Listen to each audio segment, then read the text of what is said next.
আজ শেয়ার করছি এক টুকরো গরুর মাংস দিয়ে পরিবারের সবার জন্য মাংস ভর্তা। ভর্তা তৈরির জন্য আমার লাগছে 1 কাপ পেঁয়াজ কুচি, সরিষার তেল, 5টি শুকনো মরিচ, 5টি কাঁচামরিচ, আদা, 2টি রসুনের কোয়া ও 1 টুকরো মাংস। মাংসটাকে পাটায় একটু ছেঁচে নিচ্ছি। ফ্রাই প্যানে পর্যাপ্ত পরিমাণ তেল দিয়ে সবগুলো উপকরণ একে একে দিয়ে দিচ্ছি।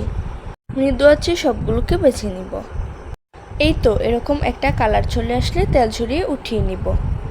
একই তেলের মাঝে এখন মাংসটা ভালোভাবে বেছে নিব। মাংসর মাঝে এ পর্যায়ে অ্যাড করে দিচ্ছি সামান্য লবণ এবং একটু হলুদ গুঁড়া। মৃদু আঁচে মাংসটাকে 10 থেকে 15 মিনিট বেছে নিব। ভাজা শেষ হলে তেল ঝরিয়ে উঠিয়ে নিব। আজকে ভর্তা তৈরি করছি আমি শিলপাটায় বেটে, আপনারা চাইলে ব্লেন্ডারে ব্লেন্ড করেও নিতে পারেন। বাটা শেষ হয়ে গেলে পরিমাণ মতো লবণ, ধনেপাতা কুচি এবং সরিষার তেল দিয়ে আবারও ভালোভাবে মেখে নিব।